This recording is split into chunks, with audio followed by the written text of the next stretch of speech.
Hello mga kananay, katatay. Ipapakita ko na naman po sa inyo ang isang magandang tanawin dito sa aming lugar, no, sa Surigao del Sur. Ito po, kung inyong nakikita ito, ang ganda ng tubig, parang blue, oh.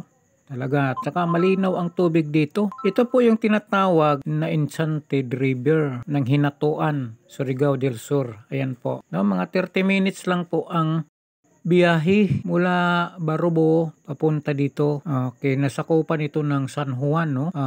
Barangay San Juan, nasakop din sa bayan ng Hinatuan, Surigao del Sur. Ayan po. Kung nakikita ninyo itong mga kasama kong mga tao, iba-iba ang pinanggalingan nito mga kananay, katatay. May mula sa Davao City, sa Butuan, Cagayan, at iba-iba. Sakop dito sa Mindanao. Meron ding taga Cebu na nakilala ko dito, taga Maynila, na nag-stay sa bayan ng Hinatuan. Ayan po. Meron ding taga Mangagoy dito. Ayan, Bislig. Maraming nagpupunta talaga dito mga nanay, katatay. Kung nakikita ninyo yung nagbabangka, magpapakain nyo ng mga isda. Yan, oh. Oo.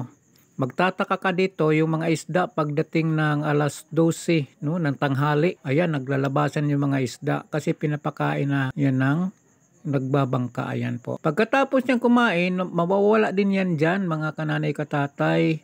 Hindi mo alam kung saan yan nagtatago kasi bigla na lang sa sulpot pag lalabas dyan. Tapos paglabas niyan ay nawawala. Babalik uli yan ng alas 5 ng hapon ang mga isda na yan. Kaya mga kananay, katatay, ang ganda talaga dito. Promise, kung gusto nyong pumunta dito, papunta kayo dito. Solid talaga ang pagpunta nyo dito, no? Ayan po mga kananay, mga katatay. Ayan, no?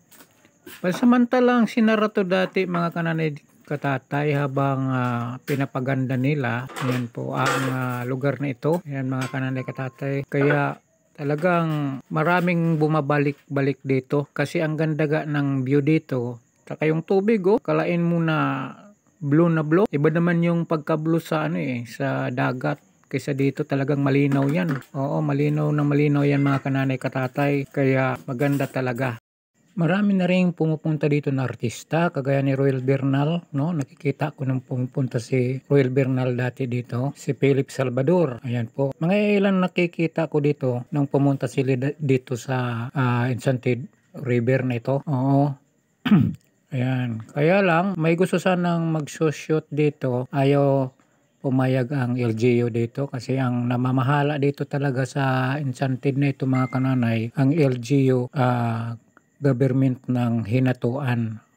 Nasakupan kasi ito ng Hinatuan Kaya yun mga kananay, katatay. Dati sabi nila mga kananay, katatay, ito ay may nakatira na hindi katulad natin, yung tinatawag na engkanto.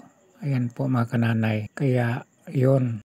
Kahit ngayon, mayroon pa ata ang ganyan dito mga kananay, katatay. Pero nasanay na sila sa mga pumupunta dito ng mga tao, mga kananay, katatay. Oo, iba-ibang tao na nakakarating dito. Kaya ayun, parang nasanay na ang mga hindi tulad natin mga kananay, no? Marami pa tayong ibabahagi sa inyo mga kananay na mga video na dito lang matatagpuan sa Mindanao. Ayan po mga kananay, katatay. Sana wag kayong magsawa sa ating binahagi ng mga video. Palagi kayong sumusuporta sa ating mga video na pakita ko sa inyo. Okay mga kananay. Hanggang sa muli. Salamat. Ito po si DJ Pobre. Bye-bye.